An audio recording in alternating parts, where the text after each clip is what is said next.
गुरु जी को साष्टांग प्रणाम, संगत को नमस्कार।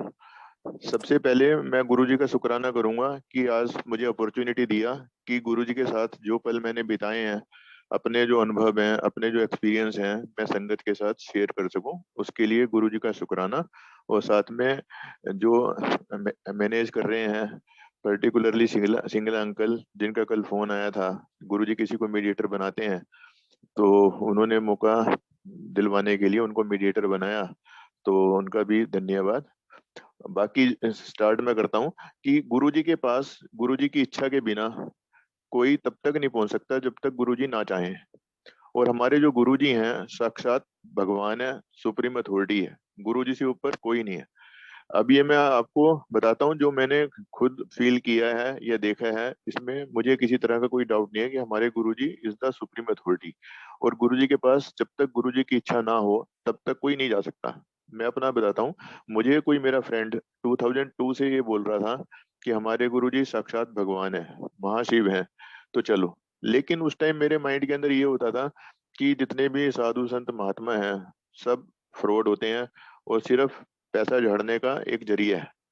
तो इसलिए मैं किसी के पास भी जाने का मेरा मन नहीं करता था। तो मेरी लाइफ का सबसे बड़ा गोल्डन डे है 28 जनवरी 2006। 28 जनवरी 2006 को गुरुजी ने गुड़गांव के अंदर लेजर वैली ग्राउंड के अंदर आना था और गुड़गांव को ब्लेस करना था। मैं तो ये कहूंगा हमें ब्लेस करना था, क्योंकि उस दिन फर्स्ट डे हमारा था। 28 जनवरी 2006 को गुरुजी ने आना था गुड़गांव के अंदर लेजर वैली ग्राउंड के अंदर। तो उसने मुझे 3-4 दिन पहले से कहना शुरू कर दिया कि हमारे गुरुजी आएंगे तो आपने आना है। तो आज गुड़गांव आ रहे हैं तो आपने गुड़गांव में आना है। लेकिन मेरा मन नहीं था। लेकिन 27 जनवरी को आया कि आ रहे हो ना, तो मैंने फिर कहा कि ठीक है आ रहे हैं। लेकिन जब जाने लगे, मेरा और मेरी वाइफ दोनों का ये था कि किसी साधु संत महात्मा से मिलने की ना हमारी कोई इच्छा थी, और वाइफ को भी ऐसा लगता था कि सब फ्रॉड होते हैं। लेकिन क्योंकि हमें गुरु जी से मिलने की तो कोई इच्छा थी नहीं, ये था कि दोस्त नाराज ना हो जाए, तो फिर हमने उसको कह दिया कि ठीक है हम आएंगे। तो हम 28 जनवरी को गुरु जी के दर्शन करने गए। और जाने से पहले वाइफ ने ये कंडीशन लगा दी थी मेरे ऊपर कि मेरी तरफ देखते रहना, कि जैसे ही मैं इशारा करूं आप चल देना, और लंगर तो हम करके ही नहीं आएंगे। जाने से पहले ही उसने ये कमिटमेंट करवा ली थी। लेकिन जब हम गए तो जाने के बाद जो वहां का नजारा था गुरु जी के दरबार का, कि 1 घंटा बीता, 2 घंटे बीते, 3 घंटे हुए, तो हमने चाय प्रसाद भी लिया, लंगर प्रसाद भी लिया, जल प्रसाद भी लिया। लेकिन वहां पे जाके ऐसा हुआ कि हमें ये गुरुजी नजर आ रहे हैं, और हमें लग रहा है सारी तरफ गुरुजी गुरुजी हैं। और गुरुजी का मतलब ऑरा इतना जबरदस्त था कि हमारे में से किसी का भी वापिस आने का मन ही नहीं किया। और उसके बाद जब सत्संग हुआ तो हमें यही फील हुआ कि इतनी जल्दी कैसे खत्म हो गया। लेकिन उसके बाद जब हम घर पे आते हैं, घर पे आने के बाद हमारी गुरुजी की कृपा से ये स्थिति हो गई कि यदि हम घर के अंदर राइट लेफ्ट, दाएं बाएं, ऊपर नीचे कहीं पे भी हम देखते हैं तो हमें ये लगता है कि गुरुजी खड़े हैं। नॉट ओनली टू मी, यदि मेरी वाइफ को भी ऐसा फील हुआ कि हम सामने देखते हैं कि गुरुजी खड़े हैं, राइट में देखते हैं गुरुजी खड़े हैं, लेफ्ट में देखते हैं गुरुजी खड़े हैं, दाएं बाएं ऊपर नीचे कहीं पे भी देखो, हर जगह ये लगता था कि गुरुजी खड़े हैं। और खड़े हैं, और चारों तरफ हमें गुरुजी ही नजर आ रहे हैं। तो जब हम गुरुजी के पास गए, तो गुरुजी के पास जाने से पहले मैं हनुमान चालीसा का पाठ करता था 11 टाइम्स मॉर्निंग में, 11 टाइम्स इवनिंग में। और यदि बाई चांस मैं किसी दिन भूल जाता था तो ये लगता था कि कोई गलती होगी और हनुमान जी नाराज ना हो जाए। तो फिर मैं उस टाइम भी करना शुरू कर देता था, रात को 11 का टाइम हो या 12 बजे का टाइम हो। लेकिन जब गुरुजी के साथ कनेक्ट हुए या गुरुजी के संपर्क में आए, तो जब मैं हनुमान चालीसा का पाठ करता था तो हनुमान जी की जगह मेरे आंखों के सामने गुरु जी की फोटो नजर आनी स्टार्ट होगी। तो जब गुरु जी की फोटो नजर आनी स्टार्ट हुई आंखों के सामने, तो मैंने कहा ठीक है अब हनुमान जी को ध्यान से की जगह डायरेक्ट गुरु जी का ही ध्यान करो, क्योंकि यदि हनुमान जी का भी जाप करते हो तो गुरु जी नजर आते हैं। तो इससे बेटर डायरेक्ट गुरु जी करो। तो जब हमारी ये स्थिति हुई तो उसके बाद मैंने हनुमान चालीसा का पाठ करना बंद कर दिया, और उसके बाद हम तब से गुरु जी गुरु जी गुरु जी गुरु जी ही करते हैं। और गुरु जी भगवान कैसे हैं, जब हम सबसे पहले एम्पायर स्टेट में गए तो मैंने सीए और सीएस, चार्टर्ड अकाउंटेंसी और कंपनी सेक्रेटरी, दोनों चीजें मैंने की हुई हैं। लेकिन मैंने हमेशा एज ए सीए ही काम किया था। तो जब हम गुरुजी के पास जाते हैं फर्स्ट, गुरुजी ने कहा आओ कंपनी सेक्रेटरी। तो मुझे लगा कि किसी और को कहा होगा, तो और भी संगत खड़ी थी। तो जो संगत मुझे लेके गई थी, मैंने उसे पूछा, मैंने कहा मेरे कानों में आवाज आई है, आओ कंपनी सेक्रेटरी, तो इसका क्या मतलब है? तो वो कह रही थी आपको सुनाई दी है, तो इसका आपसे ही लिंक होगा। तो उन दिनों क्या था कि मैं थोड़ा शेयर ट्रेडिंग का काम करता था, और उसके अंदर काफी नुकसान वगैरह भी चल रहा था जब गुरुजी के साथ कनेक्ट हुए। तो हमने घर पे 2 टर्मिनल लगाए हुए थे, ऑनलाइन ट्रेडिंग करते थे, मैं और मेरी वाइफ। तो कंटिन्यूअसली लॉसेज हो रहे थे। तो वाइफ ने माइंड में सिर्फ ये थॉट क्रिएट किया कि गुरुजी इनकी कोई परमानेंट सेटिंग करवा दो। तो जैसे ही वाइफ ने माइंड में सिर्फ ये थॉट क्रिएट किया कि गुरुजी इनकी परमानेंट सेटिंग करवा दो, तभी 5 मिनट के बाद मेरे फोन की घंटी बजती है। तो मेरा एक फ्रेंड है दिल्ली में, वो भी सीए है। तो उसने कहा कि मानेसर की एक कंपनी है, उसका ऑडिट करना है, तो मेरे पास तो टाइम है नहीं, आप कर लोगे क्या? तो मैंने कहा ठीक है, मैं कर लूंगा। तो मैं ऑडिट करने के पर्पज से उधर गया मानेसर ऑडिट करने। तो उस कंपनी के जो मैनेजिंग डायरेक्टर हैं, ही सीट्स एट पुणे। अभी सारी गुरुजी की बनाई हुई कृपा होती है, गुरुजी सारा सर्कमस्टेंसेस क्रिएट करते हैं। तो बाई चांस जो एमडी है, he was in Manesar on that day. तो उसने मेरे से पूछा कि भाई आपकी क्वालिफिकेशन क्या है? मैंने कहा मैंने सीए और सीएस की भी है। तो वो कहने लगा कि आप तो ऑडिट करने आए हो, लेकिन कोई आपका फ्रेंड हो, तो हमने कंपनी सेक्रेटरी की रिक्वायरमेंट है, और कंपनी सेक्रेटरी हमने अपॉइंट करना है, और इन केस आप ज्वाइन करना चाहो तो आप अभी ज्वाइन कर सकते हो। तो मैंने उसी टाइम एकदम हाँ ना करने की बजाय मैंने कहा ठीक है, मैं आपको 1-2 दिन में बताऊंगा। ये बात है मेरे ख्याल से वेडनेसडे की। तो गुरुजी का दरबार जो ओपन होता था वो 4 दिन होता था, थर्सडे फ्राइडे सैटरडे संडे। तो हमने कहा भाई चलो अगले दिन गुरुजी के पास जाना है, गुरुजी से पूछ लेंगे कि नौकरी ज्वाइन करनी चाहिए या नहीं करनी चाहिए। खैर, और वो देखो जो एमडी है, उसने मेरे से ये नहीं पूछा कि आपको वर्क एक्स क्या है, क्या एक्सपीरियंस है, किस चीज की नॉलेज है। लेकिन उन्होंने ये बोला कि आपने जब ज्वाइन करना हो कर लो, और सैलरी वैलरी का जैसे आप कहोगे कर लेंगे। मैंने भी ये नहीं पूछा कि कितनी सैलरी दोगे या क्या है क्या नहीं। तो नेक्स्ट डे वीरवार का दिन था, तो हम गुरुजी के पास गए। अब हमारे यहाँ क्या है कि मेरे अंदर ये हिम्मत नहीं होती थी कि मैं गुरुजी से कुछ पूछ सकूं, क्योंकि गुरुजी के यहाँ जाके मोबाइल भी स्विच ऑफ रहता था, और सब कुछ शांत होता था, और हमें लगता था कि पता नहीं हम कितने हमने पाप किए हुए हैं। तो मेरी तो हिम्मत नहीं होती थी कि गुरुजी से मैं कुछ पूछूं। तो मैंने अपनी वाइफ को कहा कि भाई तुम गुरुजी से पूछना कि whether I should join this job और नॉट। तो जब हम गए, और जैसे ही वाइफ ने मत्था टेका गुरुजी को, और बोलने लगी कि गुरुजी, तो गुरुजी ने कहा ज्वाइन करो। फिर इसने कहा, वाइफ ने कहा गुरुजी आज इनको, तो गुरुजी ने कहा ज्वाइन करो। तो जब मेरी वाइफ ने पूरा कहने की कोशिश की कि आज इनको ऐसे ऐसे एक ऑफर मिली है, ज्वाइन करना चाहिए नहीं करना चाहिए, तो गुरुजी ने ये जवाब दिया, अरे मैं ही था जॉब दिलवाई है। आप ये देखो कि गुरुजी ने, जो ये घटना घटनी थी, या जो मेरी यहाँ पे सेटिंग होनी थी इस कंपनी के अंदर एज ए कंपनी सेक्रेटरी, वो गुरुजी ने कह दिया था कि आज मतलब आपकी ऐसे कंपनी सेक्रेटरी जॉब लगनी है, और वो जॉब मुझे मिल गई गुरुजी की कृपा से। तो ये है हमारे गुरुजी, कि जिन्हें सब कुछ पता होता है। और सबसे बढ़िया जो हमारे गुरुजी यूनिक है, गुरुजी सुप्रीम अथॉरिटी है, गुरुजी का मंदिर सुप्रीम है। और गुरुजी के मंदिर की अपनी यूनिकनेस है, कि जो भी संगत फर्स्ट टाइम गुरुजी के मंदिर में जाती है, तो वो ये फील करती है कि जिस टाइप का मंदिर हमारा है, या गुरुजी ने हमें प्रदान किया, उस तरह का मंदिर पूरे वर्ल्ड में कहीं नहीं मिलेगा। इसके अंदर कई ऐसी चीजें हैं, ऐसी यूनिकनेस है, जो वर्ल्ड के किसी भी मंदिर में नहीं मिलेगी। जैसे इस मंदिर में कोई पंडित नहीं है। पंडित क्यों नहीं है? हर मंदिर में जाओ पंडित होता है, इस मंदिर में पंडित क्यों नहीं है? क्योंकि भगवान और भक्त के बीच में किसी मीडिएटर की जरूरत नहीं है। तो इसलिए गुरुजी ने वही कंसेप्ट हम इस मंदिर के अंदर रखा है कि there is no need of any pandit, क्योंकि मीडिएटर की जरूरत नहीं है। गुरुजी हमेशा ये कहते हैं कि आओ, मेरे साथ कनेक्शन लगाओ, बीच में मीडिएटर की जरूरत नहीं है। आओ, मेरा ध्यान लगाओ, मेरी फोटो भी बोलेगी, मेरे से बात, मैं बातें करूंगा, मेरा ध्यान लगाओगे तो मैं हर चीज का जवाब दूंगा। और देते हैं, हमें तो मिलते हैं।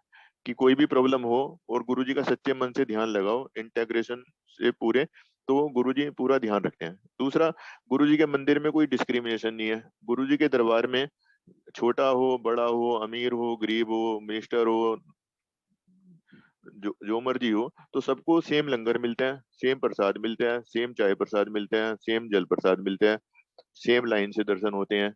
किसी तरह का कोई डिस्क्रिमिनेशन नहीं है, जो हर मंदिर में होता है। दूसरा, गुरु जी के मंदिर में कोई प्रवचन नहीं होते। जैसे किसी भी आप साधु संत महात्मा के पास चले जाओ, वो 36 तरह के उपदेश देगा कि हमेशा सच बोलना चाहिए, ये करना चाहिए, वो करना चाहिए।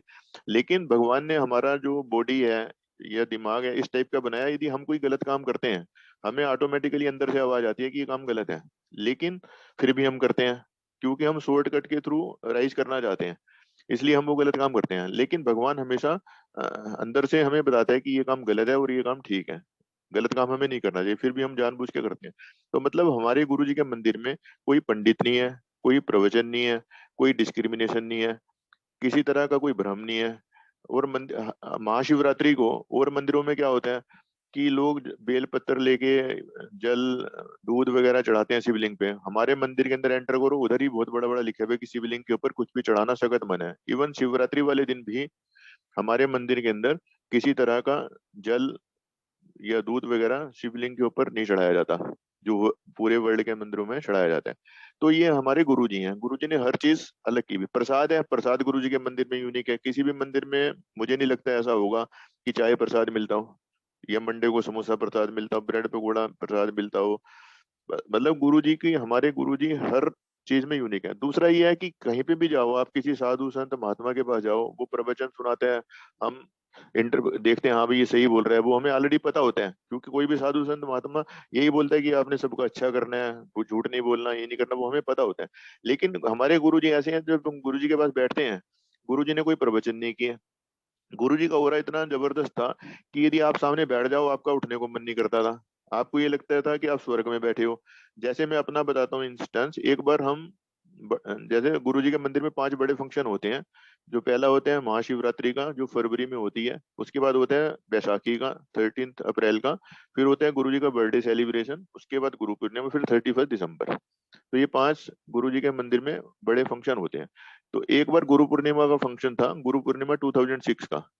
तो उस दिन हम पहले दिन मंदिर के अंदर गए, 10 बजे के करीब हम गए। तो मंदिर में जैसे सेवा वगैरह चल रही होती है, तो उसके अंदर हम रहे। उसके बाद शाम को हम एम्पायर स्टेट चले गए। उसके बाद हम फिर बड़े मंदिर चले गए, क्योंकि रात को प्रोग्राम था। तो पूरी रात प्रोग्राम चल रहा था। उस तड़के में 4 बजे, मतलब मॉर्निंग में 4 AM पे गुरुजी ने इशारा किया, हुन तुहाडी छुट्टी। आप ये देखो, हम घर से 10 बजे गए हुए पहले दिन, और 4 बजे गुरुजी कहते हैं हुन तुहाडी छुट्टी। तो हमें ये हुआ कि इतने संगत बैठी है और हमें कह दिया जाने के लिए।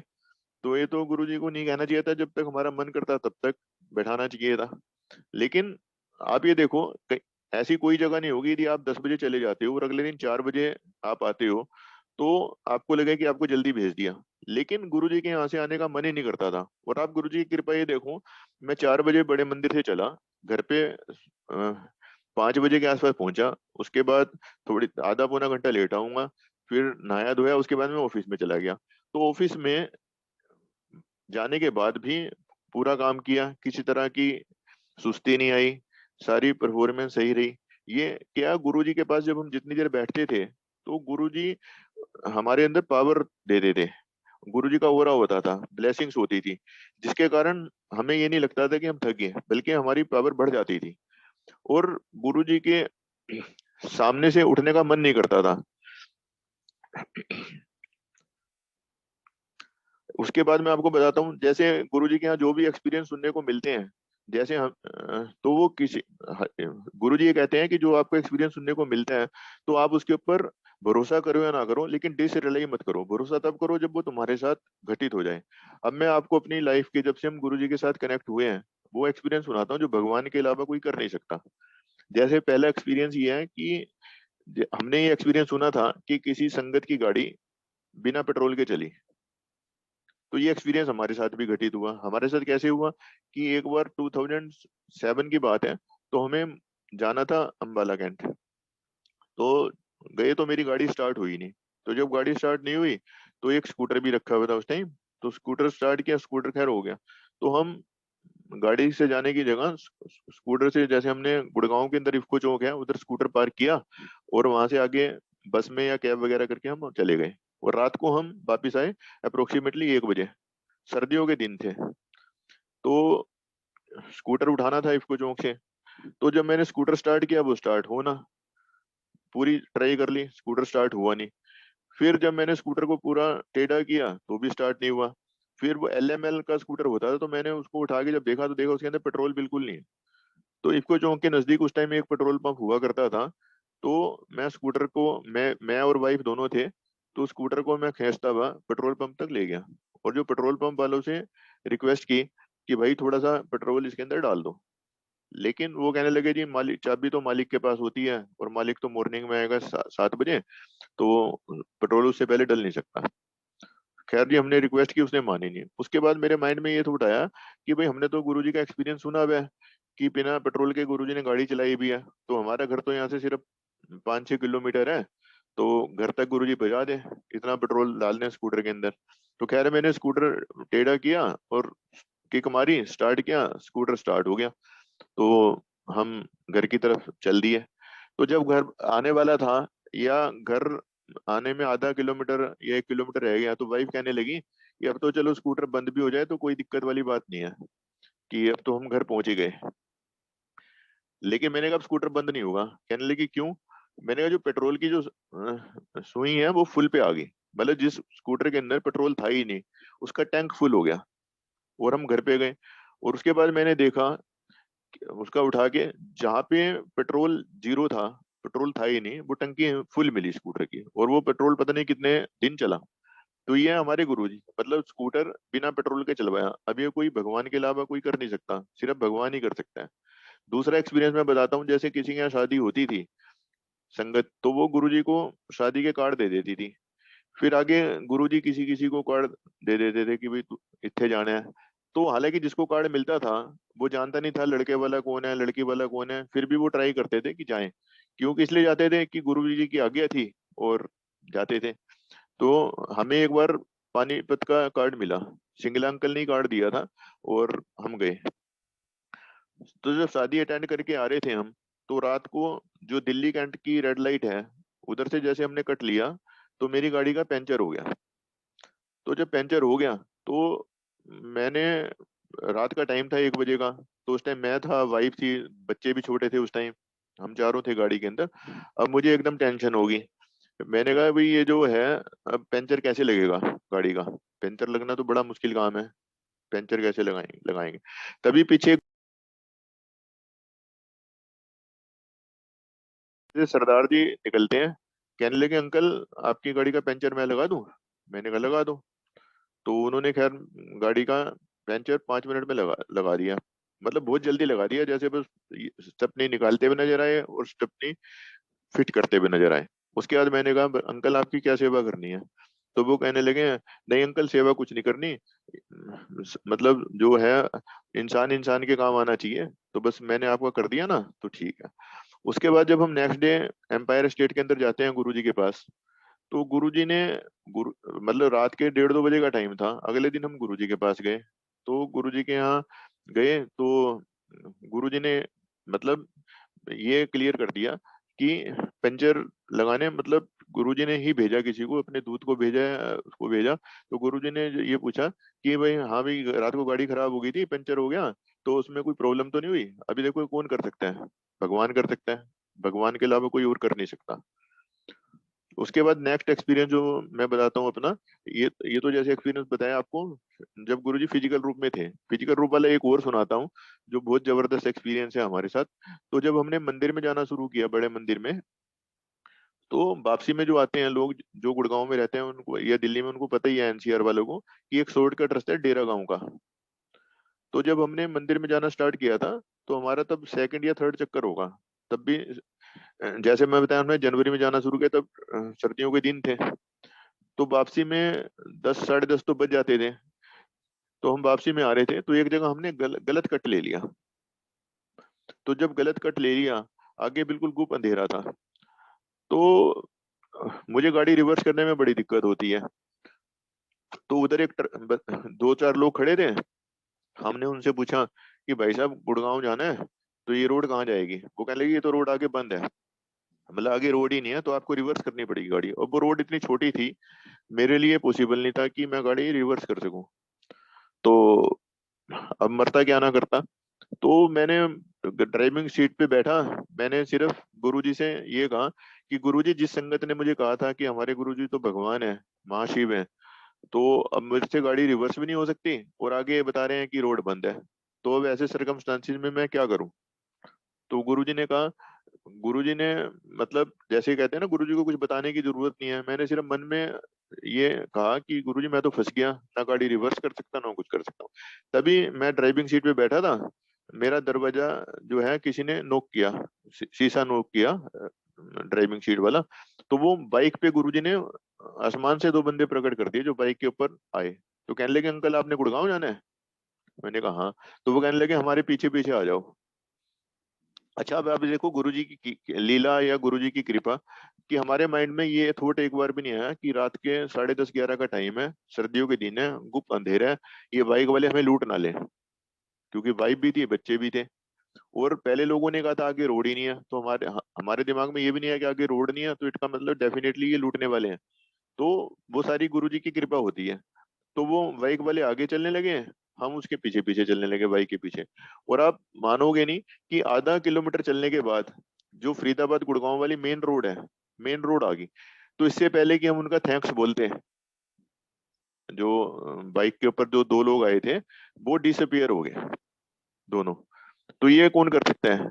ये सिर्फ हमारे गुरुजी कर सकते हैं। उसके बाद मैं अपनी बेटी का एक्सपीरियंस सुनाता हूँ। जो मेरी बेटी है, उसको ड्रीम आता है गुरुजी का, यू चेंज यूर नेम। तो मेरी बेटी का जो नाम था कनिका था, कनिका गुप्ता। तो ड्रीम में उसको आया कि you change your name to Briva. तो ब्रिवा नाम हमने पहले सुना नहीं था कभी। तो उसने ड्रीम में ही गुरुजी से पूछा, गुरुजी विभा या ब्रिवा?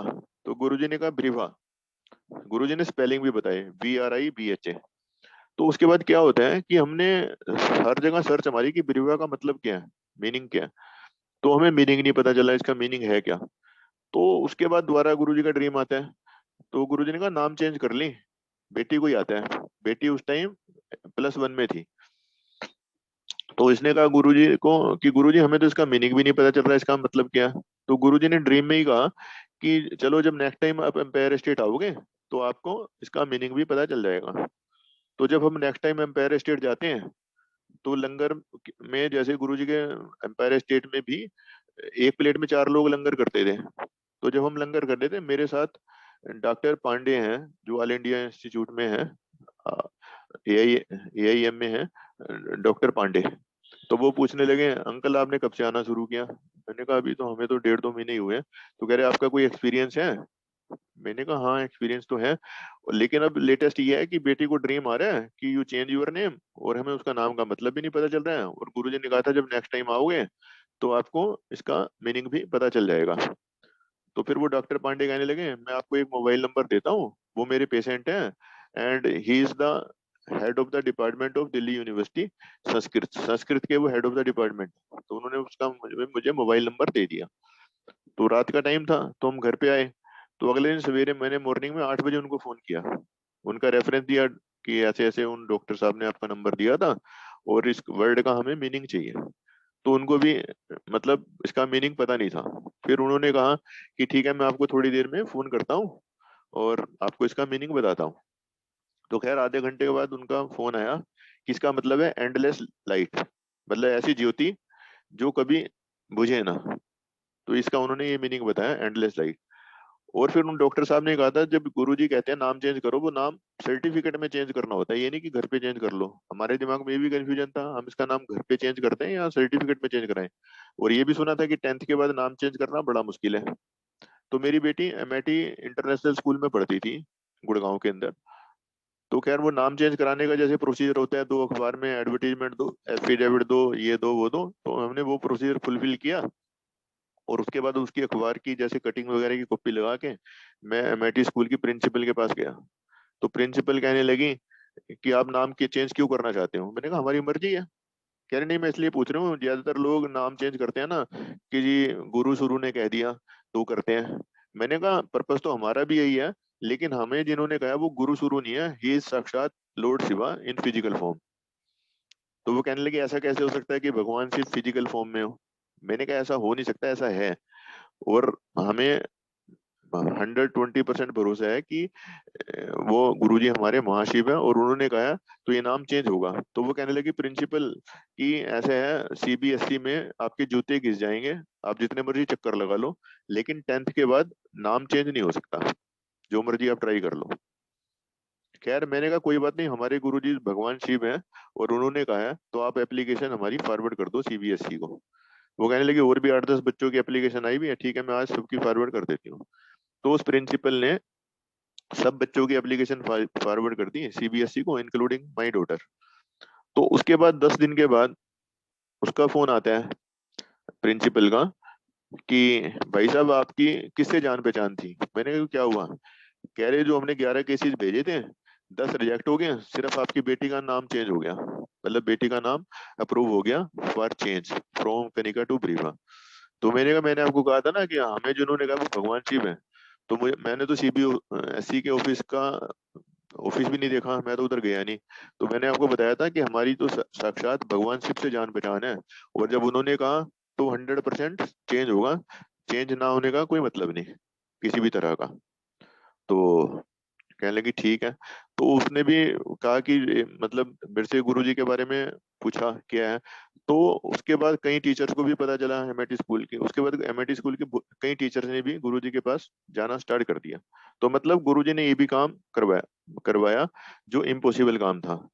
उसके बाद क्या था, जब इसकी +2 हो जाती है तो ये था हम इसको क्या करवाएं। तो गुरुजी ने कहा था मेरी बेटी को कि तू एमबीए कर। हमारे दिमाग में ये कंफ्यूजन था कि इसको एमबीए करवाएं या सीए करवाएं, क्योंकि मैं सीए हूं तो ये था कि सीए करवाएंगे। लेकिन गुरुजी ने क्लियर कर दिया, गुरुजी ने कहा तू एमबीए करी। ठीक है। तो उसके बाद जब इसकी +2 होगी तो दिल्ली में एडमिशन जैसे लेनी होती है, तो एडमिशन के लिए हमने कई कॉलेजेस में अप्लाई कर दिया। तो उसमें एक कॉलेज का नाम था मैत्री कॉलेज भी था। तो बीकॉम ऑनर्स के लिए इसने अप्लाई किया। तो आप देखो तब भी किसी को ड्रीम आता है, गुरुजी का संगत में किसी और को ड्रीम आता है कि उसको फोन करके बोल दे कि उसकी बेटी का एडमिशन मैत्री कॉलेज में करवा दिया। तो उसके बाद जब लिस्ट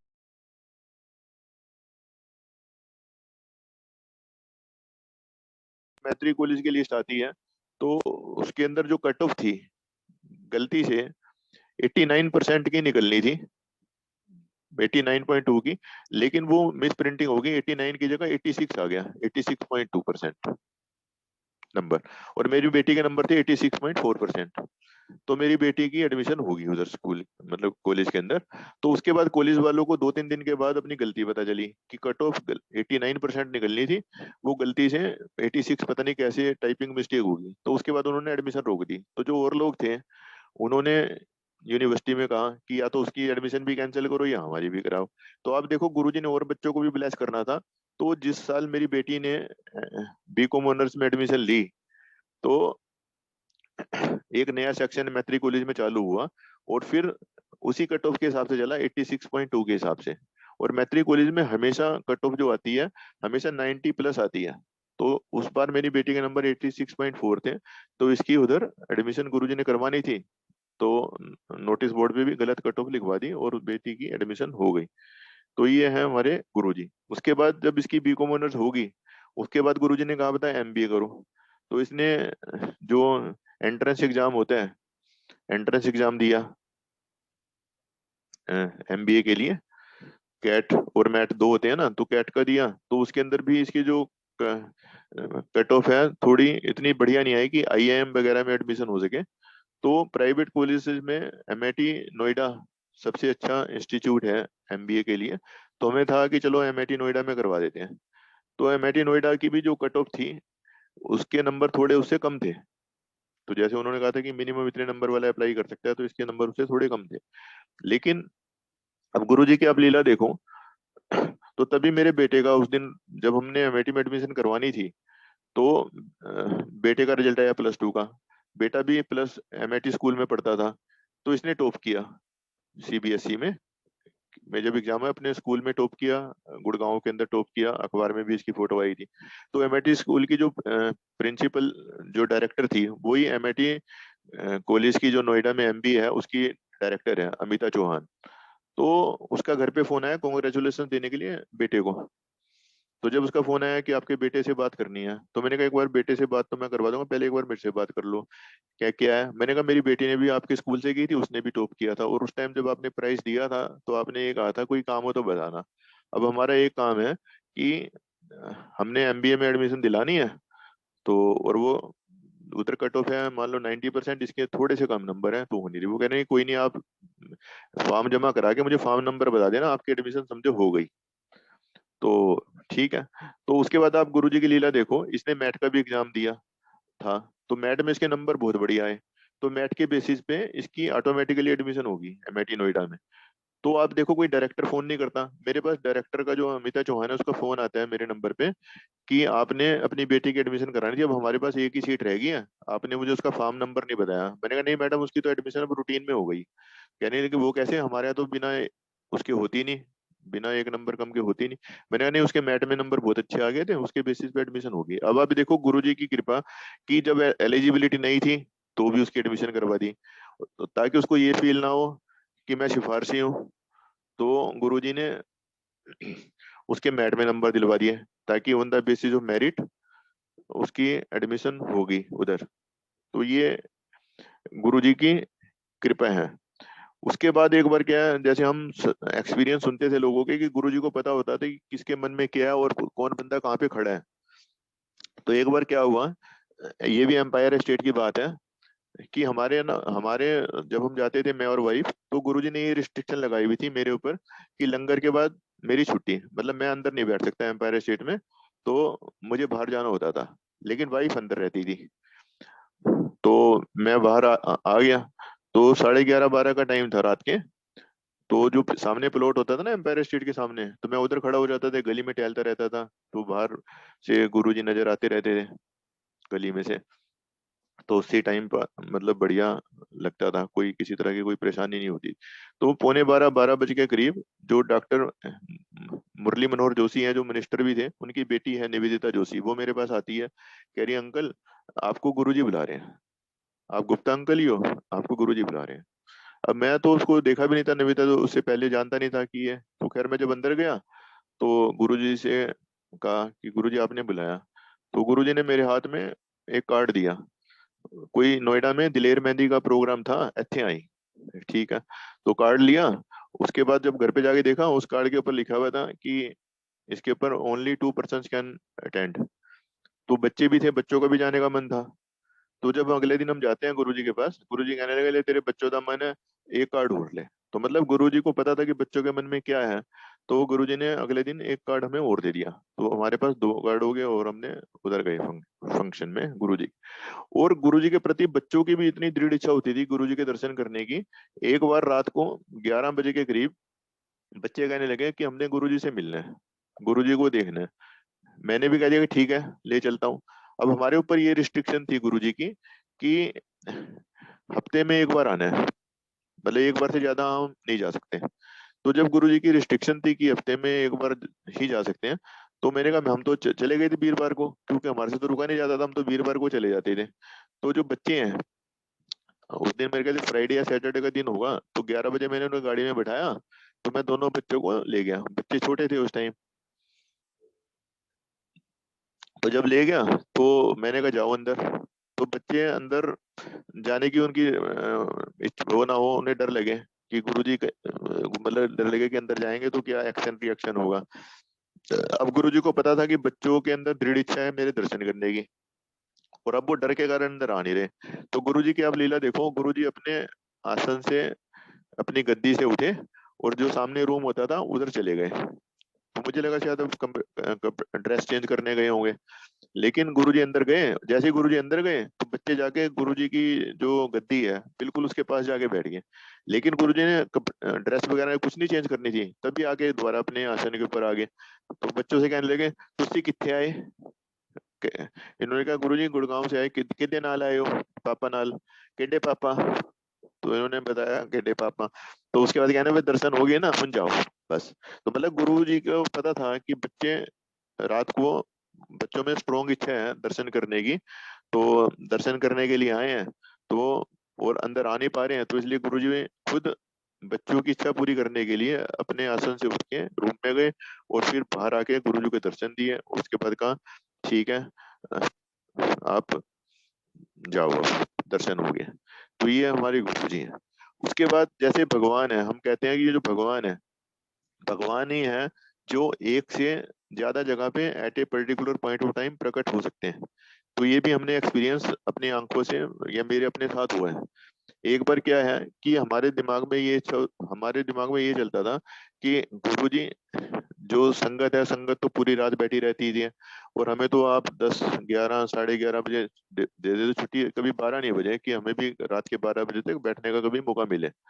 तो लेकिन गुरुजी इच्छा तो सारी पूरी करते थे, अब भी करते हैं कि बैठने का मौका मिले। तो और हमारे ऊपर ये रिस्ट्रिक्शन थी, हफ्ते में एक बार जाना है।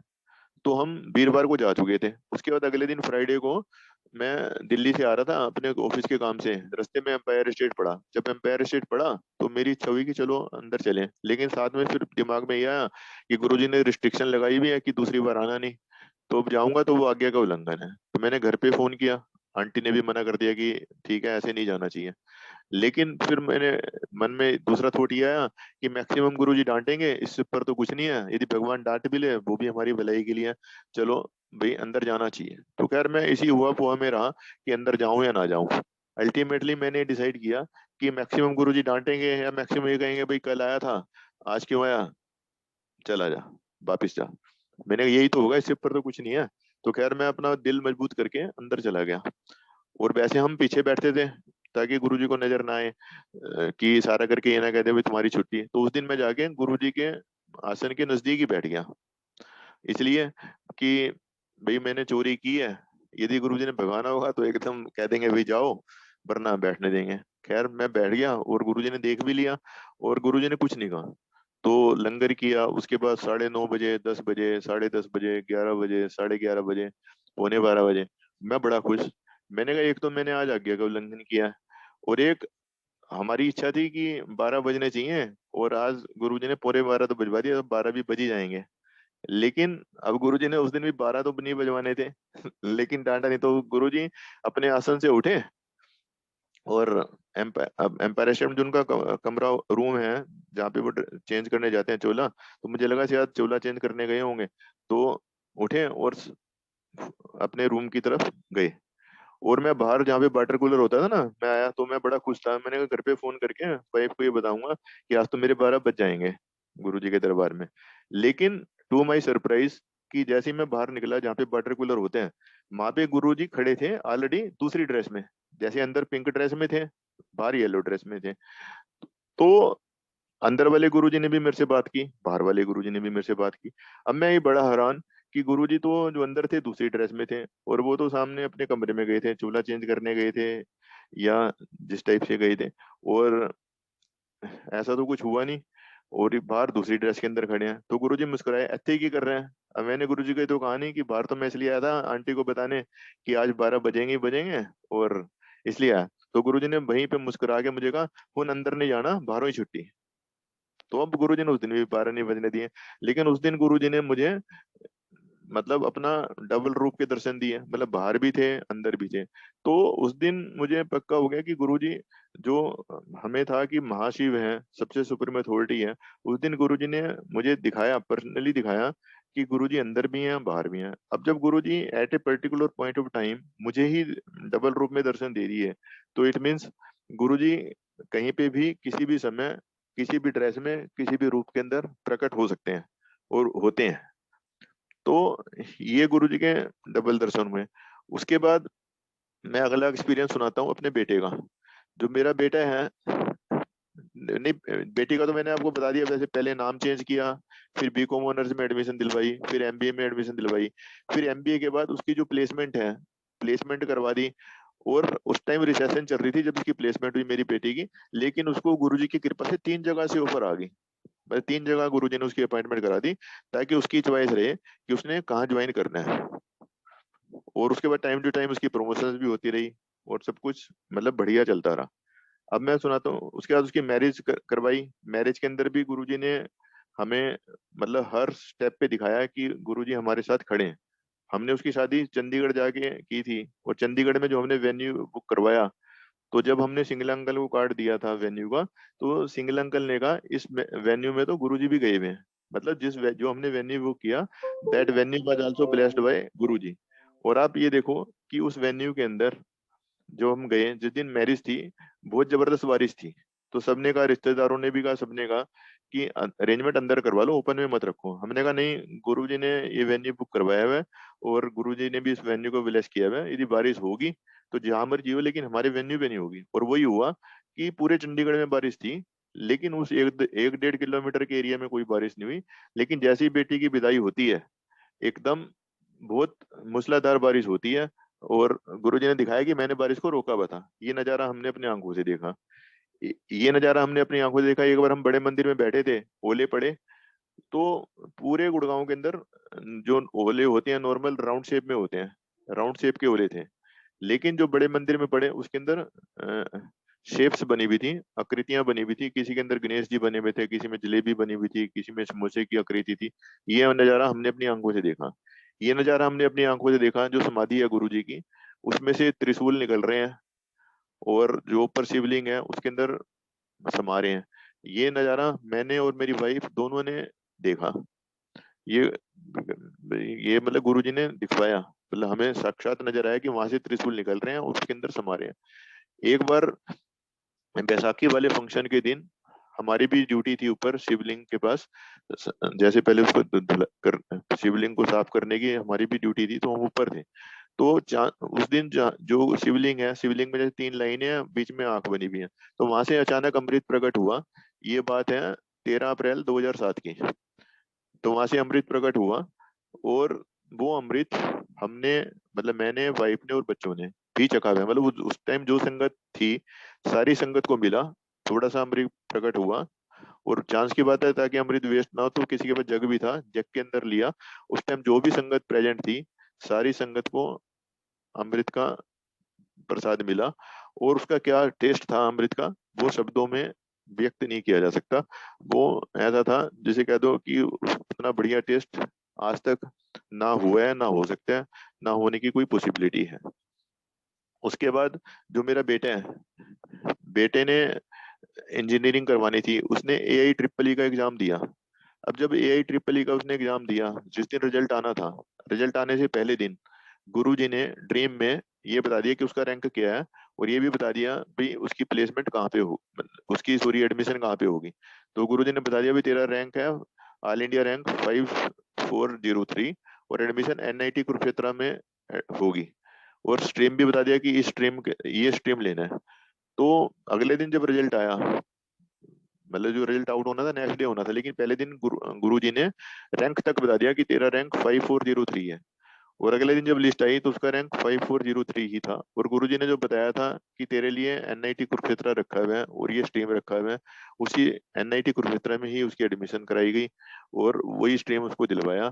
और उसके बाद गुरुजी की कृपा से उसकी जो प्लेसमेंट हुई, एनआईटी कुरुक्षेत्र में जितनी भी कंपनी आई प्लेसमेंट के लिए, मेरे बेटे को बेस्ट, बड़ा सबसे बढ़िया पैकेज मिला था, और सबसे बढ़िया कंपनी मिली थी जो उसकी इच्छा थी जिस कंपनी में जाने की। तो उसी कंपनी के अंदर वो गया, और उसी कंपनी को उसने ज्वाइन किया। और आज भी अब गुरु जी की कृपा से उसके बाद उसने मतलब 2-3 बार कंपनी भी चेंज कर ली।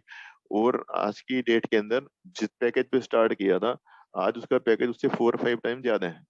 मतलब with in span of 7-8 years package 5 times बढ़ना, ये भी गुरुजी करवा सकते हैं। गुरुजी के अलावा कोई करवा नहीं सकता। तो ये है कि हमारे गुरुजी के, गुरुजी कैन डू एनीथिंग। मतलब गुरुजी के लिए कुछ इम्पॉसिबल नहीं है।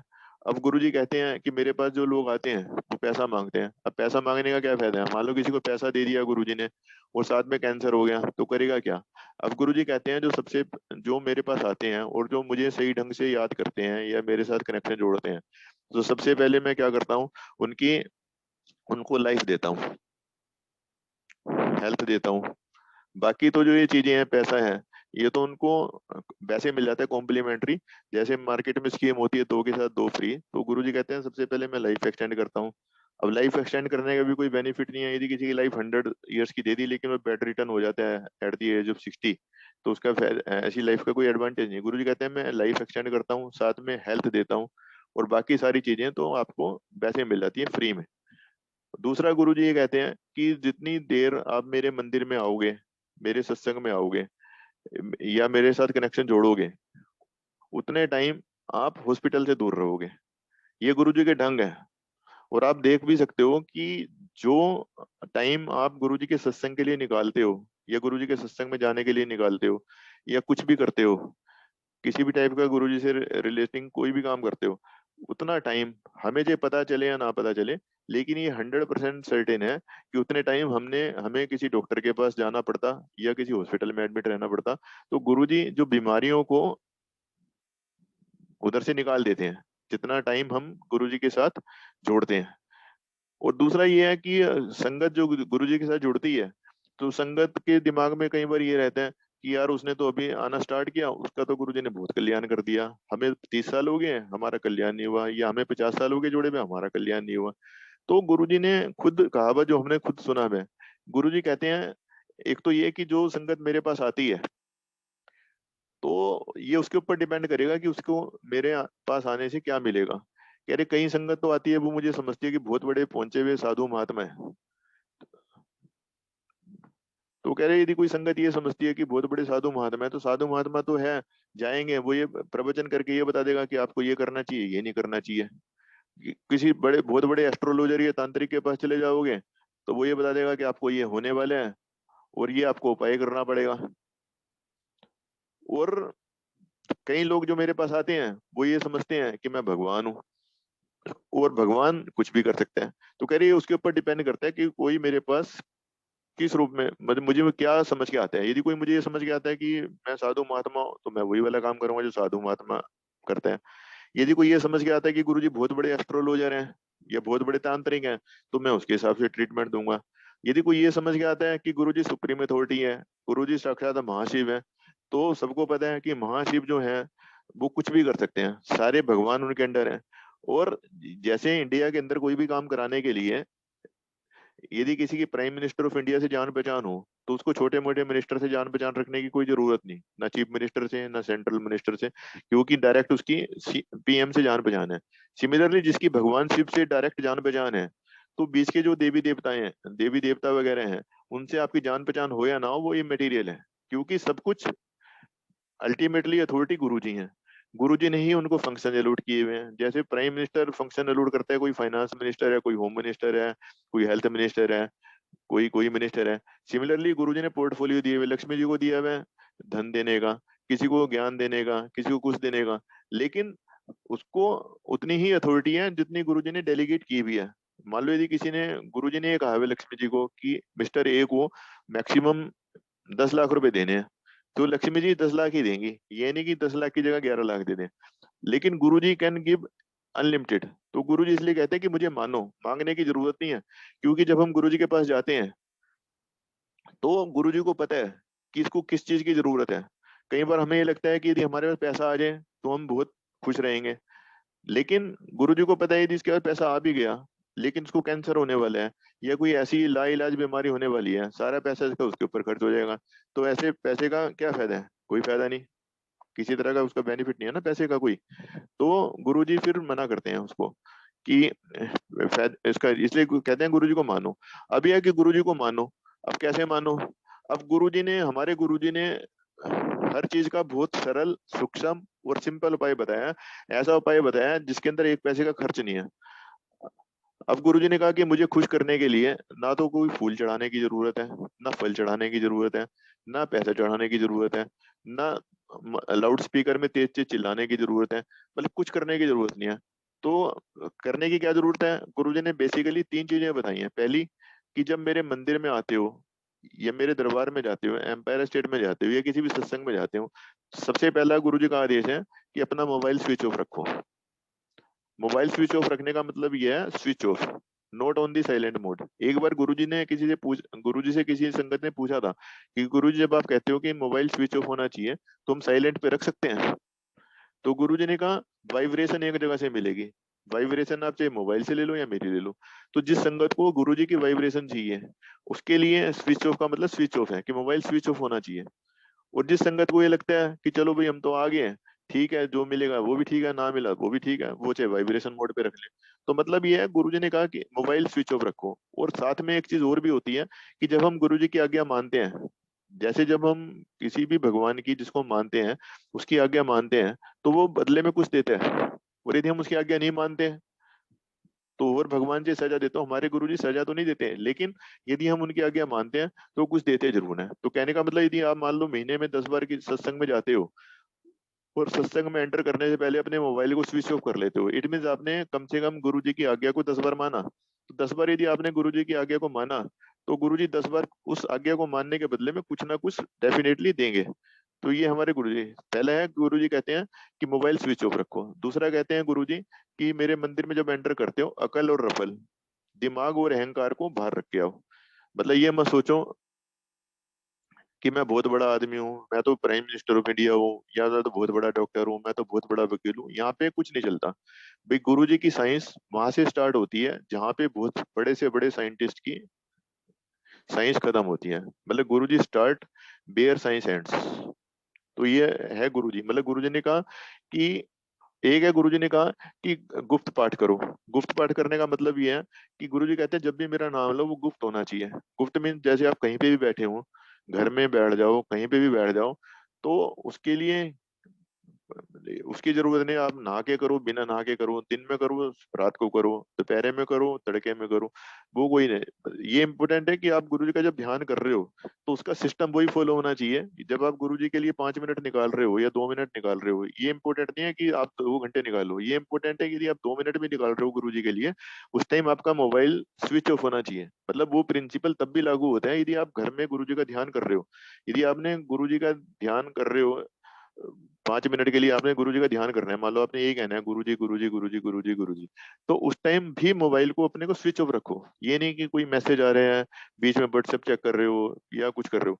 तो मतलब जब गुरु जी के लिए 5 मिनट निकालो, 10 मिनट निकालो, 15 मिनट निकालो, जितने भी टाइम निकालो, सिर्फ गुरु जी के लिए निकालो। उस दौरान हमें कुछ और नहीं करना चाहिए, संसार से डिटैच करना चाहिए। गुरु जी कहते हैं कि जब तुम मेरे लिए 10 मिनट के लिए अपने आप को संसार से डिटैच नहीं कर सकते, तो मैं 24 घंटे आपके साथ क्यों रहूं। हालांकि क्योंकि गुरुजी भगवान है और महाशिव सबका ध्यान रखते हैं।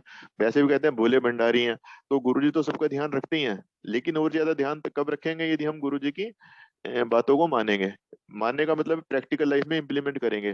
जैसे अपना अहम छोड़ें, अहंकार छोड़ें, मोबाइल स्विच ऑफ रखें, गुप्त दान करें, गुप्त पाठ करें, गुप्त सेवा करें। ये गुरु जी की बताई भी छोटी छोटी चीजें हैं।